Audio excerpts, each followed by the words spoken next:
가덕남 김영춘, 까도남 박형준. 여러분 누구를 선택하시겠습니까? 서울 캠프와 부산 캠프의 낙선자를 대표하는 두 분을 모시겠습니다. 안녕하십니까. 안녕하세요. 자, 각각 박영선, 김영춘 캠프에서 활약하고 계십니다. 일단 오세훈 짧게 정리하고. 제가 서울 이렇게 캠프에 있는 입장에서 부산을 보면 저기는 본인의 의혹을 다른 의혹으로 물타기를 하시는 것 같아요. 네. 자, 그러면 서울 짧게 정리해 주세요. 오세훈 후보는 오세훈 전 시장이 한 명 있고요. 2019년에 정강훈 목사와 함께했던 그 오세훈이 있고요. 지금 현재 오세훈이 있어서 나눠서 좀 설명을 드리겠습니다. 그러니까 시장 시절의 오세훈, 그리고 야인 시절의 오세훈. 그리고 지금 후보 그렇죠. 오세훈. 시장 당시의 오세훈은 이 전시 행정의 달인이죠. 최근에 보니까 SNS에서 오세훈 하면 떠오르는 이미지를 올려달라고 요청을 했더니 본인이 네, 본인이 올려달라고 했더니 네. 이런 거 올려놨어. 사퇴하겠다. 네. 아, 그치. 광화문 물난리. 거기 생각난다. 오세훈 후보가 나도 청계천처럼 뭔가 눈에 띄는 거를 하고 싶다라고 했던 게 몇 가지가 있는데 그 중에 하나가 이제 광화문 광장이고 서울시 청사 바꾸셨고 세빛 둥둥섬이라고 하는 게 세빛둥둥섬. 한 1,400억. 광화문이 눈으로 보이는 지상은 깔끔하게 했는데 지하의 배수 시설은 안 챙긴 거죠. 낙검 시절에 이것은 이순신이 수군이었음을 네. 알리기 위한. 그래서 지금 이순신 장군 옆에 거북선들이 막 이렇게 돌아다니는 사진들도 있고 그러더라고요. 그다음 여기 보시면 맞다. 여기가 대치역. 네, 저 그렇거든요. 때는 아시아의 베네치아를 만들려고 했다. 아, 이거 진짜. 네, 이거 양화대교죠. 양화대교. 배가 지나가기 위해서 대교를 깎으면서까지 그렇지. 이렇게 한강에 베네치아처럼 뭐 이렇게 베네치아는 사실 큰 배 안 다니는데 오세훈 시장 전에 다 이런 짓 했잖아. 앞으로 시장이 되면 어떤 일을 할지를 짐작할 수 있게 하는 거잖아요.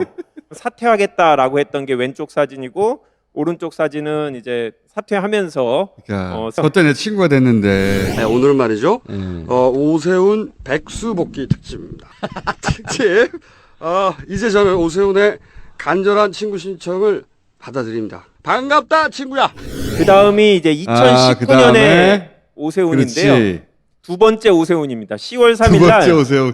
여기 정광훈 목사 이 오세훈 후보의 발언들 보면 정신 나간 문재인 무릎 꿇고 사죄하고 당장 물러나라. 요 사진 이제 돌겠네. 생각해보니까 그때 무대에 올라왔었다. 지금 뭐 짤로 만들어서 많이 돌아가고 있고 또 오세훈 후보가 나름 이 구호를 외치는 게 잘하더라고요. 물러가라. 반의 반쪽 대통령 문재인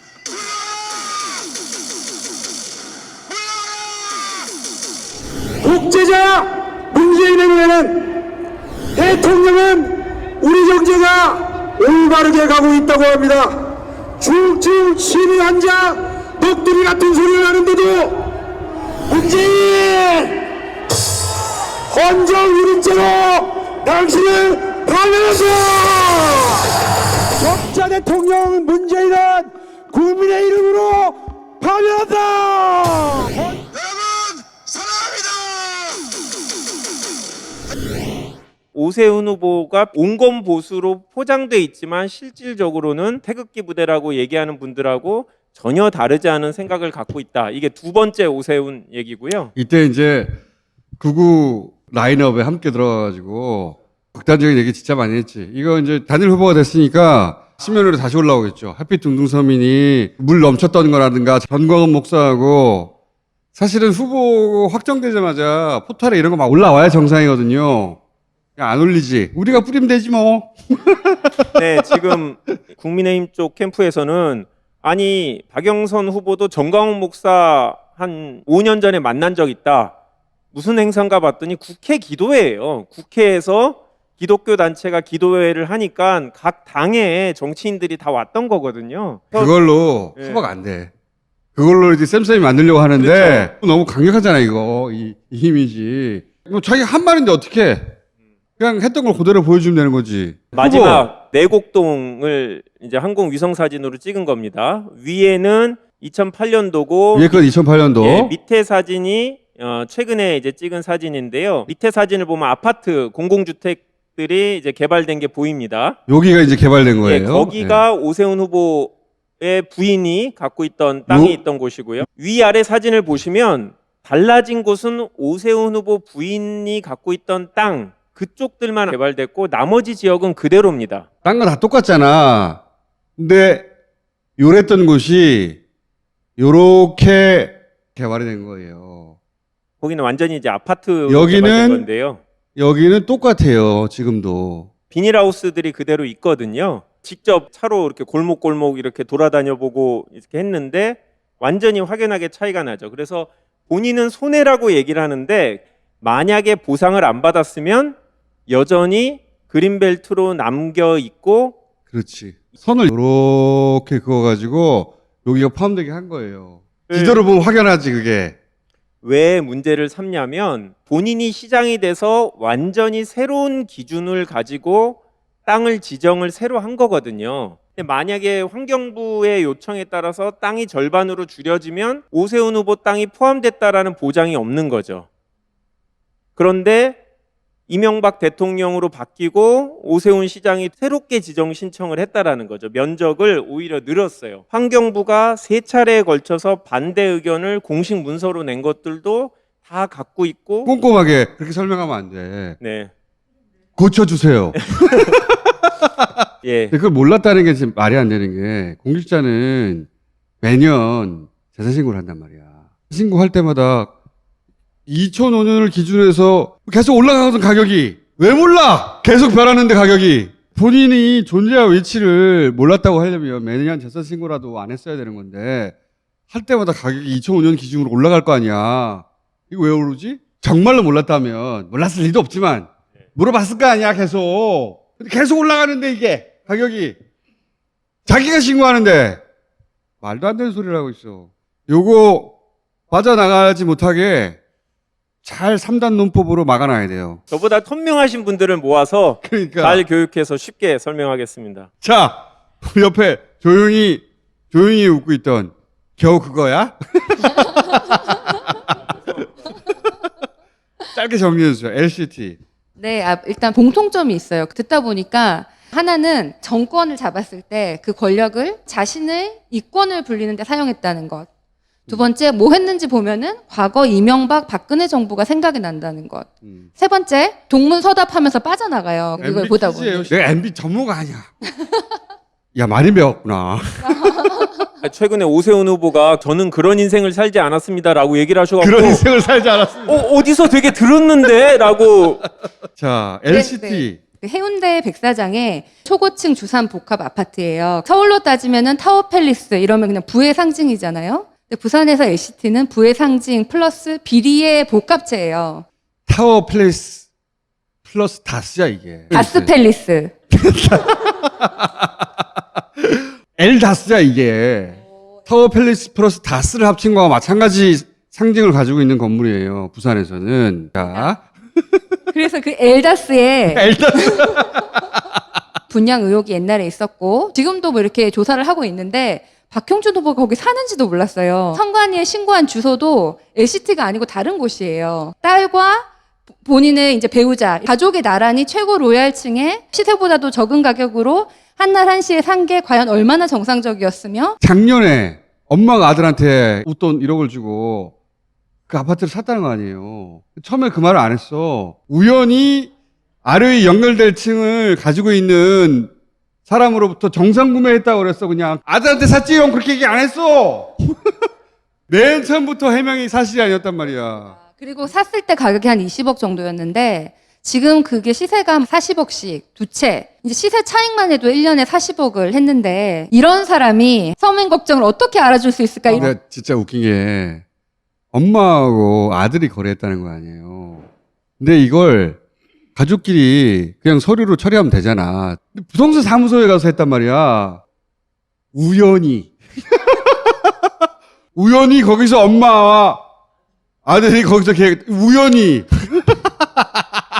우연히 더 있어요. 네. LCT 앞에 이렇게 이상한 모양의 조형물이 있는데 그것이 뭐 굉장히 비싼 돈으로 샀다. 그러더니 그런 게 한 11개쯤 있다. 그러니까. 다 합치면 합쳐가지고 28억 28억이 정도 나왔어. 된다. 그런 조형물들을 산 곳이 그 부인이 가지고 있는 갤러리였는데 지금은 아들이 이제 명의로 되어 있는 그곳에서 이제 그것을 다 구매를 한 거죠. 그리고 또 집이 하나 있었는데 재산 신고에는 또 누락이 됐다. 다 우연한 거예요, 이게. 우연히 이 모든 것이 있었을 확률이 말이 안 되지 않습니까? 만약에 박영선 후보가 혹은 김영춘 후보가 LCT의 아들, 딸이 같은 날 두 채를 샀어. 아무도 몰랐어, 5년 동안.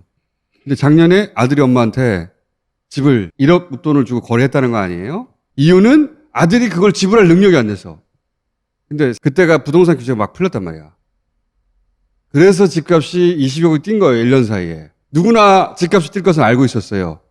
아들이 당장 잔금을 못 치러 그러면 엄마가 야, 집값 금방 뛰어. 내가 빌려줄게. 이게 정상이죠. 내 나라야.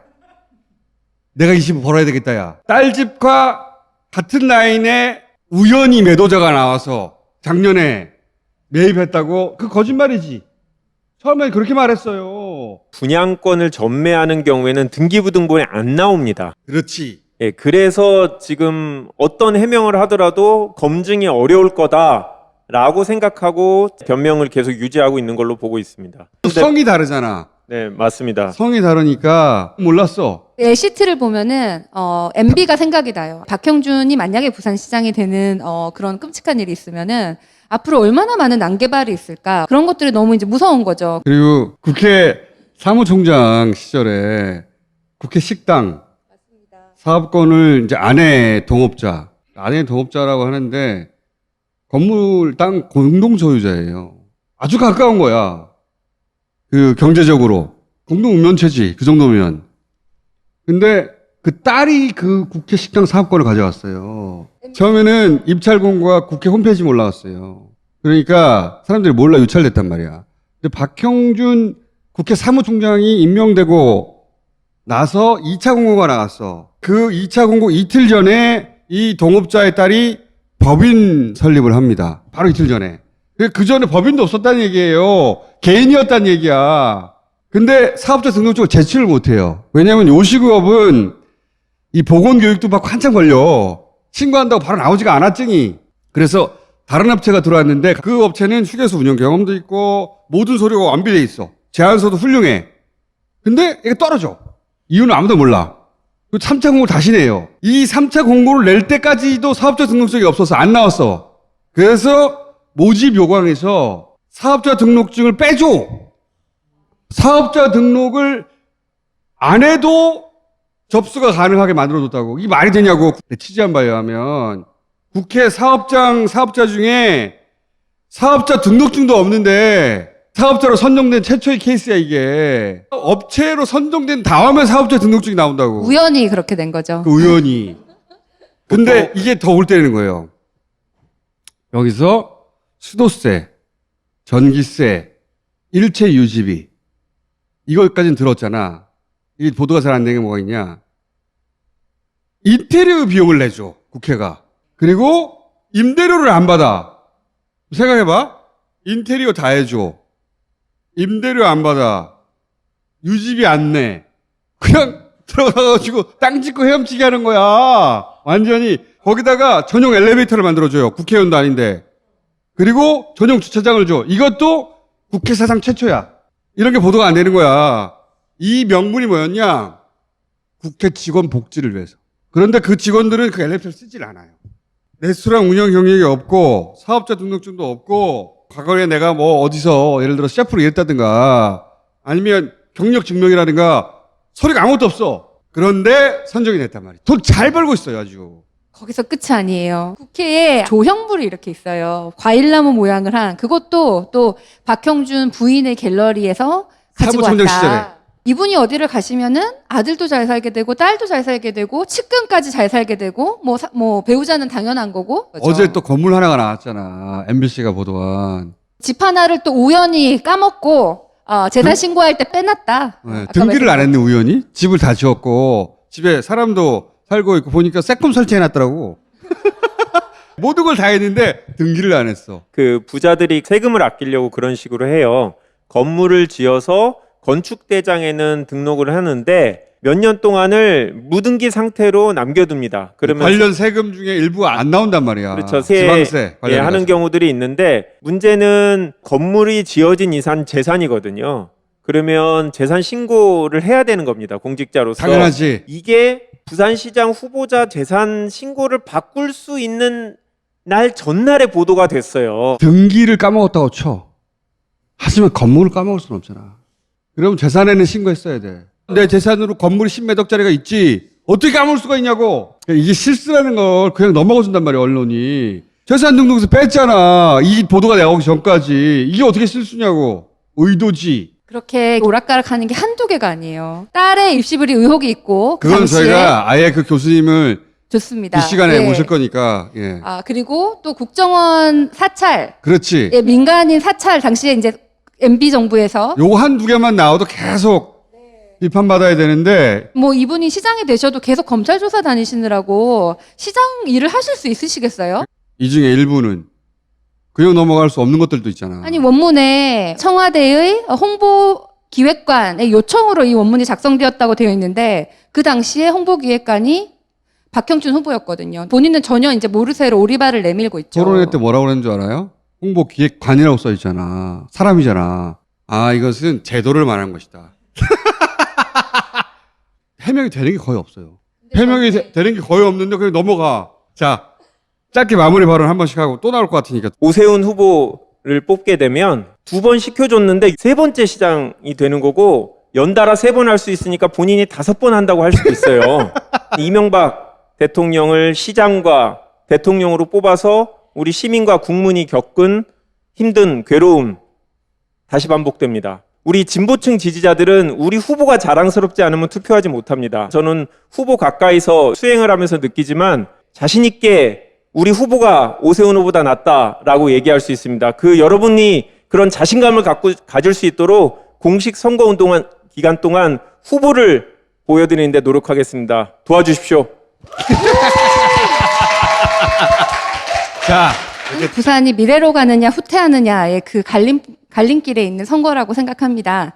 지난 한 30년 동안 야당은 부산에서 거의 독점을 했어요. 저는 경제 전문가인데 부산 경제라는 환자의 암덩어리를 만들어 놓은 거예요. 치료하지 않고. 우리가 2년 정도 했지만 감기약 정도 처방할 시간이 밖에 안 됐어요. 암덩어리를 고치기 위해서는 정말 새로운 사람이 와가지고 경제 문제를 정책으로 접근해야 된다는 생각이 들고 그 암덩어리 중에 하나는 부산의 오래된 정치 권력과 그 다음에 토건, 건설업자 등을 비롯한 정경유착이라고 생각을 합니다. 우리 김영춘 후보는 뭐 재산 공개도 다 했고 정말 부동산 내연까지도 다 했는데 깔 게 없어요.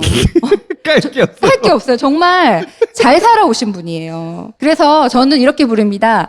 가덕남 김영춘, 까도남 박형준. 여러분 누구를 선택하시겠습니까? 자, 요거 나중에 방송으로 보면 부끄러울 거예요. 자, 들어가주세요. 감사합니다.